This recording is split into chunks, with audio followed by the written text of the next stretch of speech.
It's Friday evening. Race basketing is tomorrow morning at 6. Your birds are in the loft resting after their final training flight earlier in the week. You've fed them well, they look healthy. The race is 300 kilometers, conditions should be good, and you're confident. You go to bed thinking everything is ready. Saturday morning, 5:30. You arrive at the loft to catch birds for basketing. You walk in and immediately smell something wrong. There's a sharp ammonia smell you didn't notice yesterday. The water in the drinkers has a greenish tint. The bedding in one corner is damp from a leaking drinker you didn't realize was broken. One of your best hens is sitting fluffed up in a nest box looking slightly off. The trap entrance, which you painted bright red 2 months ago, has faded to dull pink and is barely more visible than the brown loft around it. You catch your birds anyway because you're committed to the race. You basket them, you take them to the club. They're liberated Sunday morning with everyone else's birds. Sunday afternoon, birds start returning. Your clubmates are clocking birds. 1 hour passes, 2 hours, 3 hours. Some of your birds trickle in, but they're slow, they look exhausted, and 2 of your best birds never return at all. You finish in the bottom third of the club. Again, Monday morning, you're frustrated and confused. Your birds trained well all week, they were healthy. The race conditions were good. Other people's birds flew fine. What went wrong? And here's the answer you don't want to hear. It went wrong Friday evening when you didn't do a proper loft check.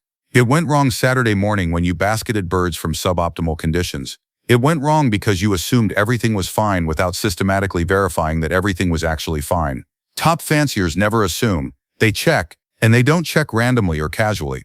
They have a systematic protocol they execute before every single race without exception. This protocol takes approximately 60 seconds if you're efficient. 60 seconds that separate birds returning strong and fast from birds struggling or getting lost. 60 seconds that determine whether you place high or struggle in the bottom of results. Today we're covering the exact pre-race loft check protocol used by championship-level fanciers. This isn't comprehensive loft management. That's ongoing daily work. This is the specific last-minute verification before birds go into baskets that catches problems before they cause race day disasters. Learn this protocol, execute it before every race, and watch your consistency improve because you're no longer sending birds to races from compromised conditions. Let's start with understanding why this matters and why most fanciers don't do it properly. The psychology of pre-race preparation is interesting. Most fanciers focus enormous attention on training and feeding in the weeks before races. They carefully plan training tosses. They adjust feed mixes. They monitor bird condition. All of this is important, but then in the final 12 to 24 hours before basketing, they relax. They assume that since the birds were fine yesterday, they're fine today. They don't do final verification. Many problems develop quickly within hours. Water can become contaminated overnight. Bedding can become wet from a leak that just started. A bird can develop illness in 12 hours. The trap can be damaged by wind or birds. The loft environment can be disrupted by something that happened while you weren't there. If you don't check immediately before basketing, you might be sending birds to races from conditions that have deteriorated since your last visit. Top fanciers know this. They never assume conditions are fine. They verify conditions are fine through systematic checking, and they do this verification at the last possible moment before basketing, so they're catching the most recent problems. If they find problems during the check, they fix them immediately, or they adjust which birds they're sending to the race. They never send birds from known suboptimal conditions just because they're committed to racing. They make intelligent real-time decisions based on current actual conditions. The protocol I'm going to describe is derived from observation and interviews with multiple championship fanciers, including Leo Harrimans, Louis van der Velde, and others who consistently achieve top results across decades. The specific sequence varies slightly between individuals, but the elements they check are remarkably consistent. These are the things that matter most in the final moments before racing. Let's go through this systematically, element by element in the sequence that makes most sense logically. You're walking into your loft 60 seconds before you start catching birds for basketing. What exactly do you look at, smell, listen for, and verify? Check 1. Atmospheric quality and smell. This is the first check because it happens automatically as you enter the loft. Before you even look at anything specific, your nose and overall sensory impression tells you whether the loft environment is healthy or problematic. The moment you open the loft door and step inside, pay attention to what you smell and how the air feels. A healthy loft smells mildly of birds, wood, and bedding. It's not unpleasant, it's organic and natural. The air feels fresh or at least neutral. There's no sharp or pungent smell. There's no visible haze or dust in the air. Your eyes don't water or sting. Your throat doesn't feel irritated. This is what you want. This tells you immediately that air quality is acceptable. If you enter and immediately smell ammonia, that sharp nose-stinging smell that makes your eyes water slightly, you have a bedding problem. Ammonia accumulation means the bedding is too old, too wet, or both. High ammonia means your birds have been breathing irritating gas that damages respiratory tissue and suppresses immune function. You cannot send birds to a race from high ammonia conditions. Their respiratory capacity is compromised. They'll struggle in the race and they're more vulnerable to getting lost or developing illness. If you smell mold or mustiness, you have a moisture problem. Moldy smell means water is accumulating somewhere, in bedding, walls, or corners, and mold is growing. Mold releases spores that cause respiratory problems and aspergillosis, a potentially fatal fungal lung infection. Birds exposed to mold spores before racing are immunologically stressed and more vulnerable to all diseases. If you smell strong chemical odors, cleaning products, paint, pesticides, anything artificial and strong, someone used chemicals in or near the loft recently. This disrupts birds' sense of home, creates respiratory irritation, and causes stress. You need to identify the source and eliminate it, or at minimum air out the loft thoroughly before basketing. If you smell predator scent, cat, rat, weasel, or any animal that hunts birds, there's been a predator near or in the loft recently. Even if the predator is gone, the scent remains and creates stress for birds. Their instincts tell them danger is nearby. Stressed birds don't perform optimally in races. You need to determine how the predator accessed the loft, secure it, and clean any areas where the predator left scent. The air quality check takes 5 seconds. Walk in, breathe, assess. If anything smells wrong, you need to investigate immediately. If air quality is good, proceed to the next check. Check 2. Bird behavior and alertness. As you're assessing air quality, simultaneously observe how birds react to your entry. This takes another 5 seconds and gives you immediate information about their overall condition and stress level. Healthy, rested birds react to your entry with alertness but not panic. They look at you, they might vocalize lightly. They might move to different perches, but they're calm and controlled. They're aware of your presence but not frightened by it. This is normal behavior that indicates birds are healthy and relaxed. If birds don't react at all to your entry, appearing lethargic or uninterested in your presence, something is wrong. Healthy, alert birds always notice when you enter. Lethargy indicates illness, exhaustion, or extreme stress. You need to examine birds individually to determine what's causing the lethargy. If birds panic when you enter, flying frantically, crashing into walls, vocalizing an alarm, they're experiencing excessive stress. This could be from recent predator activity, from handling that was too rough or too frequent in previous days, or from other stressors in the environment. Panicked birds are not in proper condition for racing. The stress response depletes energy, suppresses immune function, and impairs navigation. If you see any birds sitting alone, fluffed up, with eyes partially closed, head tucked, or otherwise showing signs of illness, those birds are sick. Sick birds cannot race. But more importantly, the presence of sick birds indicates there might be disease in the loft that could be affecting other birds subclinically. You need to assess whether other birds might be compromised even if they're not showing obvious symptoms yet. The bird behavior check takes 5 seconds. Enter, observe reaction, assess. Healthy, alert, calm reaction means proceed. Any abnormal behavior means investigate and potentially adjust your race entry. Check 3. Water quality and availability. This is critical and overlooked by many fanciers. Walk directly to your water drinkers. Look at the water, smell it if necessary. Assess whether it's fresh, clean, and acceptable. Fresh, clean water is clear, has no visible particles floating in it, no algae growth on the sides of the drinker, no slime coating the surfaces, no unusual smell. The water level is adequate, not empty or nearly empty. The drinker mechanism functions properly. Water flows when activated. This is what you want to see. If water has greenish tint or green growth on the drinker walls, algae is growing. Algae grows when water sits in light for too long without being changed. Algae itself isn't highly toxic, but it indicates the water is old and potentially contaminated with bacteria. Birds drinking algae-contaminated water experience digestive stress that impairs racing performance. If water has visible particles, debris, droppings, feathers, feed, or any contamination, birds are drinking dirty water. This introduces bacteria and potential pathogens. Even if birds aren't overtly sick, the immune system is dealing with low-grade infection challenge that reduces available energy and resilience for racing.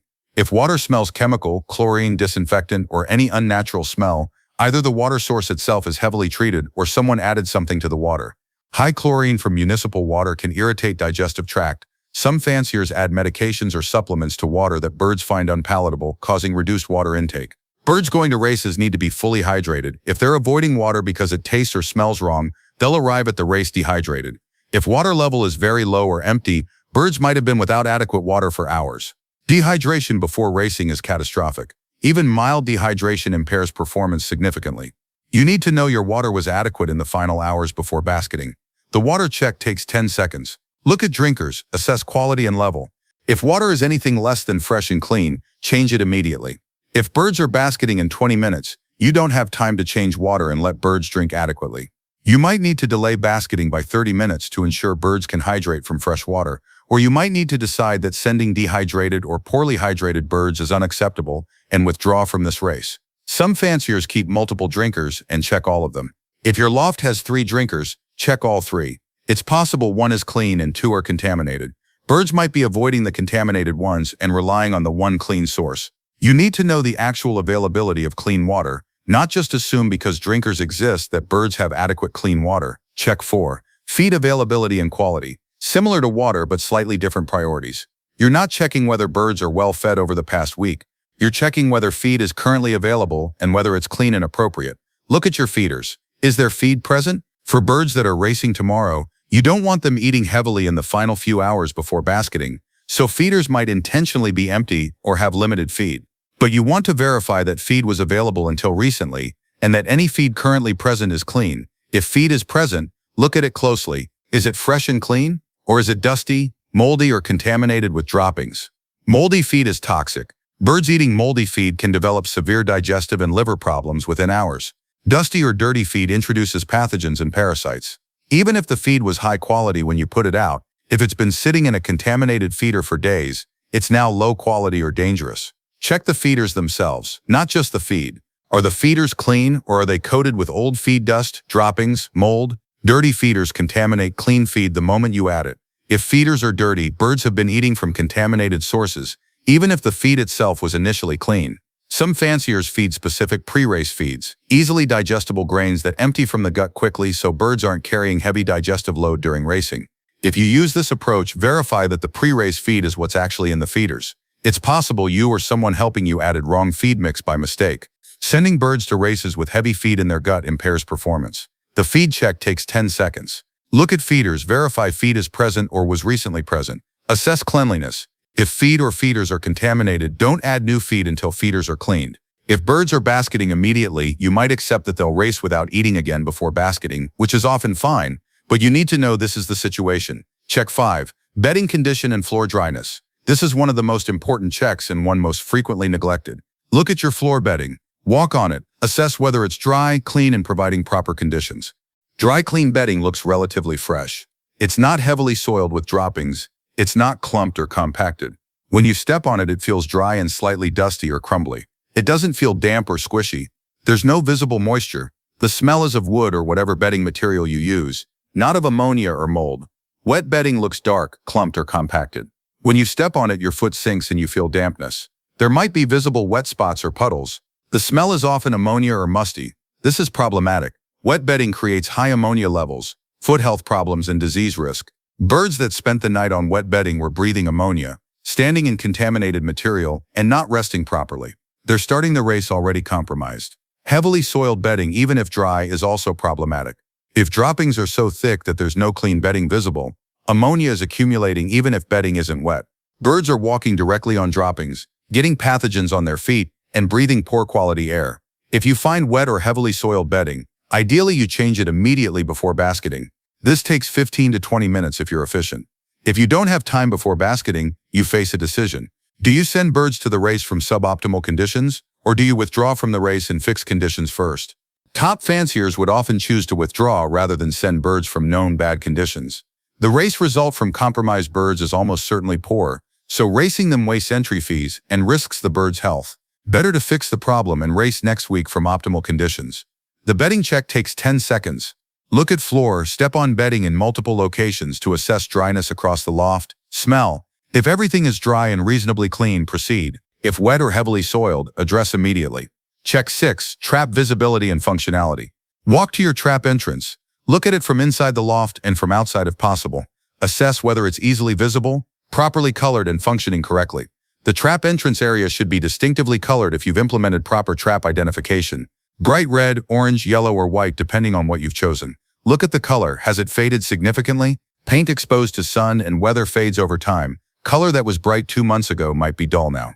If the distinctive color has faded to the point where it's no longer distinctive, birds' ability to identify the loft from distance is compromised. You need to repaint before the next race, or at minimum add supplementary visual markers like bright flags or cloth. Look at the trap mechanism itself. Is it functioning properly? Is the bob wire or one-way entry device moving freely? Sometimes these mechanisms get stuck, bent, or clogged with feathers and debris. A stuck trap means birds can't enter even if they want to. Some arrive at the loft, can't figure out how to enter through the malfunctioning trap, and eventually leave or get lost. Check that the trap opens and closes properly, that the landing board is intact and stable, that there are no obstructions blocking entry. Look for damage around the trap area. Wind, animals, or bird activity can damage the trap structure. Loose boards, holes, bent metal, any structural damage needs to be noted. Small damage might not prevent entry but could create hazards or stress for birds. If you have visual markers like flags or cloth near the trap, check that they're present and intact. A flag that blew away in wind last night is no longer providing visual identification. Cloth that's torn or faded isn't as effective. Replace damaged markers immediately. The trap check takes 10 to 15 seconds. Walk to trap, visually inspect from inside and outside. Verify color visibility and mechanism function. If anything is wrong, fix it before basketing, or determine whether the problem is serious enough to affect race results. Check 7. Environmental disruptions and changes. This is subtle but important. Look around the loft and nearby area for any changes or disruptions that occurred recently. New objects, moved equipment, construction, anything different from the stable, familiar environment birds expect. Birds are sensitive to environmental changes. They notice when things are different. Changes create uncertainty and stress even if the changes seem minor to humans. Common disruptions include new equipment stored near the loft, furniture or objects moved inside of the loft, construction or repairs near the loft, visitors who were in or near the loft recently, vehicles parked in unusual locations near the loft, new animals in the area, changes to vegetation or landscape. Walk around the loft exterior briefly. Look for anything that's different from the stable environment. If you see changes, assess whether they're significant enough to stress birds. Small changes are usually tolerated. Large changes, especially if they affect the trap approach path or the visual appearance of the loft area, can disorient or stress birds. If there are significant changes you can control, remove them before basketing. If you stored equipment near the loft, move it away. If someone parked a vehicle where it shouldn't be, move it. If there are changes you can't control, like neighbors' construction, note that birds might be stressed and adjust your expectations for race performance. The environmental check takes 10 to 15 seconds. Quick visual scan inside and outside loft, looking for anything unusual or changed. If environment is stable and familiar, proceed. If there are significant changes, assess impact and decide whether to race. We're now at approximately 60 seconds total for all checks. If you move efficiently, checking water while moving toward bedding, assessing trap while listening to bird sounds, you can complete all these verifications in under a minute. That's assuming everything is fine. If you find problems, you need additional time to address them. Now let's discuss what to do when checks reveal problems, because this is where discipline matters. If you find one or more problems during your check, you have several options depending on severity and time available. Option 1, fix the problem immediately. If it's quick. Water is dirty? Change it. This takes 3 minutes. Bedding is wet in one corner? Remove the wet section and add fresh bedding to that spot. This takes 5 minutes. Trap is obstructed by debris? Clear it. This takes 1 minute. Quick fixes that address the problem fully are always worth doing, even if it means you're slightly late for basketing. Option 2. Implement a temporary fix if full fixing isn't possible and time available. Bedding is all wet but you don't have time to change the entire loft? Remove the wettest sections at least, improving conditions even if not ideal. Trap color is faded but you don't have time to repaint? Add a bright flag or cloth as supplementary marker. Temporary fixes are better than no fixes. Option 3. Adjust which birds you're racing if some are compromised but others are fine. You find one hen looking sick. Don't race that hen. Race your other healthy birds. You find that birds in one section of the loft were exposed to ammonia from wet bedding, but birds in another section were fine. Race only the birds from the healthy section. Selective entry based on actual conditions is smart management. Option 4. Withdraw from the race if conditions are so poor that no birds are in appropriate condition to race. This is the hardest decision but sometimes necessary. If you walk in and find that water was empty all night, bedding is soaked everywhere, ammonia is overwhelming and birds look lethargic, you don't have birds that should race. Sending them wastes money and risks their health. Withdraw, fix everything properly and race next week from proper conditions. Most fanciers never consider option 4. They assume that once they committed to a race, they must race. This is false. Commitment to bird welfare and to achieving good results should outweigh commitment to a specific race. If conditions aren't right, racing produces poor results and potentially loses birds. Better to skip one race, fix problems, and return to racing when everything is optimal. The discipline to withdraw when necessary is what separates fanciers who achieve consistent results from those who have erratic results and regular disasters. Top fanciers race when conditions are right. They don't race just because it's race day. They make intelligent decisions based on actual current conditions. You should do the same. Now let's discuss the checks that didn't make the primary protocol because they're less time-sensitive or should have been addressed earlier. These aren't part of the 60-second final check, but they're still important to mention so you understand what's not included and why. Bird health assessment beyond general observation isn't part of the 60-second check. You can't do detailed health examination of every bird in 60 seconds. Health assessment should happen days before racing during midweek handling and observation. By race day morning, you should already know which birds are healthy and which aren't. The 60-second check only catches birds that became sick very recently or were missed in earlier checks. Training adequacy isn't checked race morning. Whether birds have had proper training over the past weeks is long established by race day. You can't fix inadequate training in the final moments. Training evaluation happens continuously throughout the season. Race morning, you're assessing current acute conditions, not long-term preparation. Feeding strategy over the past week isn't verified race morning. You already fed according to your plan. Race morning, you're only checking that the most recent feed was appropriate and that feeders are clean. The broader feeding strategy was implemented earlier.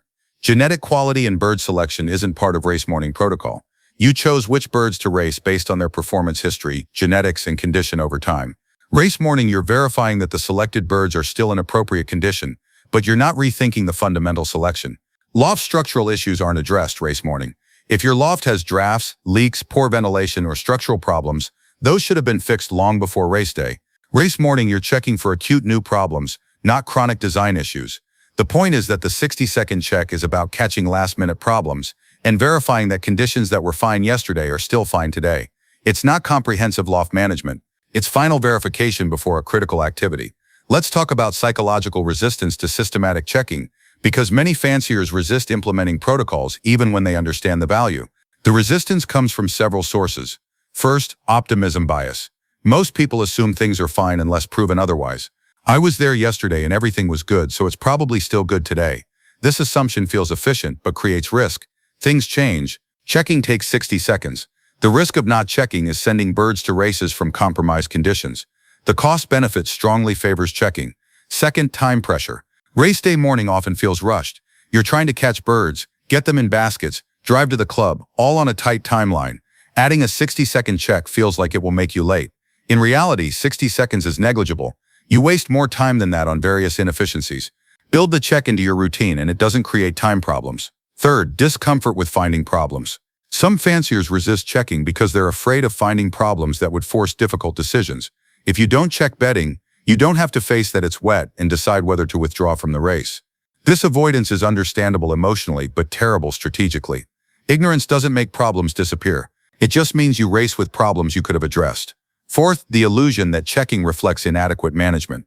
Some fanciers feel that if they need to check conditions before every race, it implies their general management is poor. This is backwards. Checking before races is what excellent managers do. They verify rather than assume. The need to check doesn't reflect poor management. The willingness to check reflects excellent management. Overcome these psychological resistances. Implement the checking protocol, not because you expect to find problems, but because you want certainty. You're verifying that your good management has maintained good conditions. The few times you do find problems, the check has prevented disasters. The many times you find everything fine, the check has given you confidence. Now let's discuss how this protocol fits into broader pre-race preparation, because the 60-second check isn't isolated.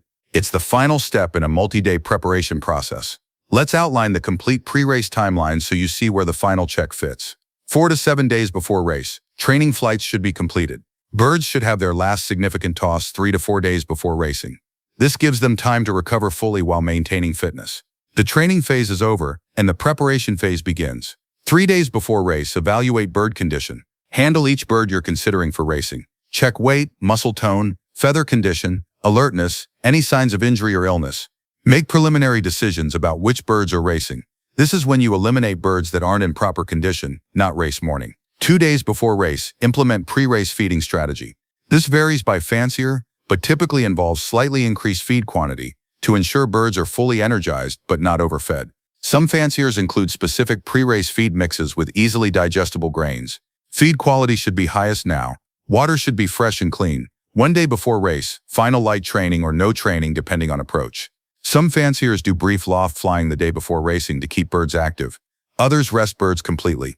Either approach works if consistent with your program. Main focus is maintaining good loft conditions. Bedding should be changed if needed, so birds sleep on clean, dry surfaces the night before racing.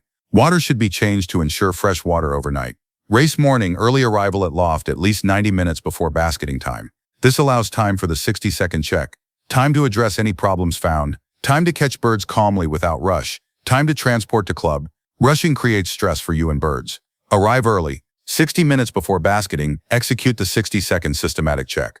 Water, bedding, trap, air quality. Bird behavior, environmental changes. Verify everything is optimal.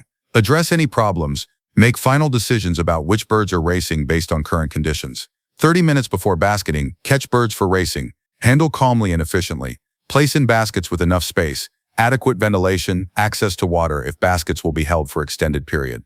Check that baskets are clean and in good condition. 15 minutes before basketing, transport to club. Drive calmly. Don't rush. Don't create additional stress through aggressive driving. Birds in baskets are already somewhat stressed from confinement. Smooth, calm transport minimizes additional stress. At club, basket birds into race transport. Follow club procedures. Ensure your birds are properly identified and registered. Check that race transport conditions are acceptable. Adequate ventilation, not overcrowded. Properly secured. This complete timeline shows that the 60-second check is final verification in a multi-day process. Everything should have been done correctly in previous days. The check catches anything that went wrong in the final hours and gives you opportunity to address it or adjust your race entry.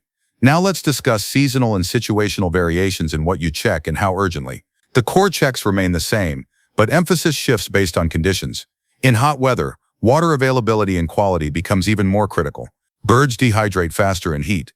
Verify not just that water is clean, but that quantity is adequate for birds to drink heavily before racing. Check that water isn't too warm from sitting in heat. Some fanciers add ice or use insulated drinkers in extreme heat. Also check that loft ventilation is adequate and that birds aren't overheating overnight before racing. In cold weather, bedding dryness becomes more critical. Wet bedding in cold weather can chill birds, compromising immune function and race performance. Check that bedding is completely dry and that loft temperature is acceptable. Birds can handle cold if they're dry and out of drafts, but cold plus damp is dangerous. In humid weather, ammonia accumulation happens faster. Check smell particularly carefully. Humidity makes ammonia formation accelerate even with bedding that would be acceptable in dry weather. You might need more frequent bedding changes in humid periods. In disease season, typically spring and fall when weather is unstable, bird health observation becomes more critical. Look extra carefully for any signs of lethargy, respiratory distress, or illness. Disease can spread through a loft in days during vulnerable periods. One sick bird going to a race might return and infect others, or might get lost because it's compromised. Before major important races, check more thoroughly and allow more time for addressing problems. Before club race, 60 seconds might be sufficient. Before provincial or national championship, spend several minutes on detailed checking. The stakes are higher, so invest proportionally more attention. After any loft problem or disease outbreak, checking is critical even after you think everything is fixed. Problems often recur. After respiratory disease, check air quality and bird breathing carefully for weeks. After digestive issues, check feed and water quality obsessively. After losing birds, check trap visibility and environmental factors that might have confused them. The protocol adapts to context, but the core principle remains constant. Never assume conditions are fine, always verify. Make this verification systematic so you don't miss critical elements. Use the information to make intelligent decisions about whether to race and which birds to race. Let's discuss training yourself to execute this protocol efficiently, because 60 seconds is achievable but requires practice. Initially, systematic checking will take longer as you're learning what to look for and establishing the habit.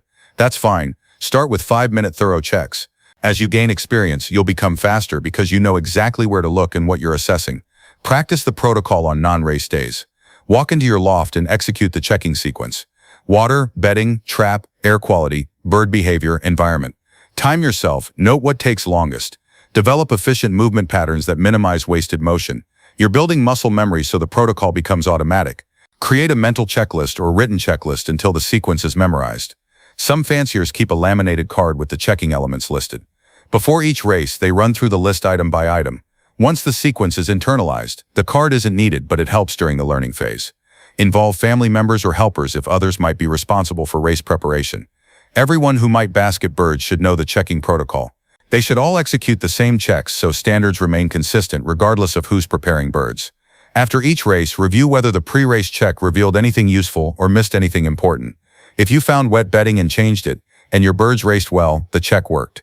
If you found nothing wrong but birds raced poorly and you later discovered they were dehydrated, your water check wasn't thorough enough. Learn from each race cycle and refine your checking. Now let's address the economic question, because some might wonder if 60 seconds really matters for race results enough to justify this attention. The answer is unquestionably yes. Consider the costs and benefits. Cost of systematic checking is 60 seconds per race, plus initial investment in learning the protocol, negligible cost in time, and zero cost in money. Benefits of systematic checking include catching problems that would impair race performance, preventing lost birds from racing in compromised conditions, avoiding race entry fees wasted on birds that won't perform well, and building confidence that you're racing from optimal conditions. These benefits are substantial and recurring every race. Consider a single scenario. You skip checking. You basket birds, water was actually contaminated but you didn't notice.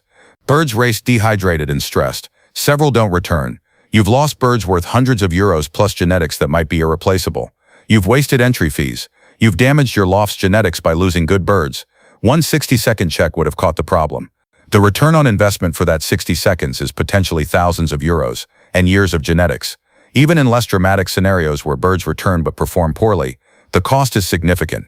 Race positions lost, potential prize money missed, standing and club rankings affected, breeding decisions influenced by inaccurate performance data when birds were compromised, all preventable through systematic checking. The economics overwhelmingly favor checking. There's essentially no downside and enormous potential upside. This isn't debatable. It's simple cost-benefit analysis that strongly supports the protocol. Finally, let's discuss the championship perspective and why top fanciers universally practice systematic verification, even though they have excellent general loft management. Leo Harriman's maintained pristine loft conditions through fastidious daily management. He still checked conditions before every race. Why? Because he understood that excellence isn't about assuming things are fine. Excellence is about knowing things are fine through verification. Louis van der Velde built his entire program on systematic discipline. Every aspect of his management followed protocols. Pre-race checking was one of those protocols. He verified conditions before every race regardless of how confident he was that conditions were good. The verification took minimal time and ensured certainty. Jos Thone was known for calm methodical preparation. Nothing was rushed, nothing was assumed. He checked everything before racing, not because he expected problems, but because checking eliminated uncertainty. He wanted absolute confidence that his birds were racing from optimal conditions. This is the mentality that produces consistent championship results. These fanciers didn't leave anything to chance or assumption. They verified, they checked, they made certain. And when they found problems, they addressed them or adjusted their race entry. They never sent birds to races from known compromised conditions just because they were committed to racing. You can adopt the same mentality. You can implement the same systematic verification. You can achieve the same confidence and consistency. The barrier isn't knowledge or resources. The barrier is discipline and willingness to invest 60 seconds per race in verification. That investment is among the highest return activities in pigeon racing. 60 seconds that catch problems before they cause disasters. 60 seconds that ensure your birds race from optimal conditions. 60 seconds that separate consistent success from erratic disappointing results. The protocol is clear. Air quality and smell, 5 seconds. Bird behavior and alertness, 5 seconds. Water quality and availability, 10 seconds. Feed availability and quality, 10 seconds. Trap visibility and functionality, 15 seconds. Environmental disruptions and changes, 15 seconds. Total, 60 seconds. Learn it, practice it, execute it before every race. When you find nothing wrong, you've gained confidence and certainty. When you find problems, you've caught them before they cost you race results or lost birds. Either outcome justifies the 60-second investment. There's no scenario where checking isn't worthwhile. Your birds are about to race hundreds of kilometers. They're going to navigate, compete, push themselves to limits. The least you can do is ensure they start from optimal conditions. The 60-second check ensures that it's simple, it's fast, it's effective. Implement it starting with your very next race. Walk into your loft 60 minutes before basketing. Execute the systematic check. Water, bedding, trap, air, birds, environment. Verify everything is optimal. Address any problems. Then basket your birds with confidence that you've done everything possible to set them up for success. That's what champions do. That's what you should do. 60 seconds, 7 checks. Certainty, success. The 1-minute loft check. The difference between hoping everything is fine and knowing everything is fine. Between sending birds unprepared and sending birds optimized. Between occasional success and consistent success. Check before every race. Make it automatic. Make it non-negotiable. And watch your consistency improve as you stop sending birds from conditions you didn't verify.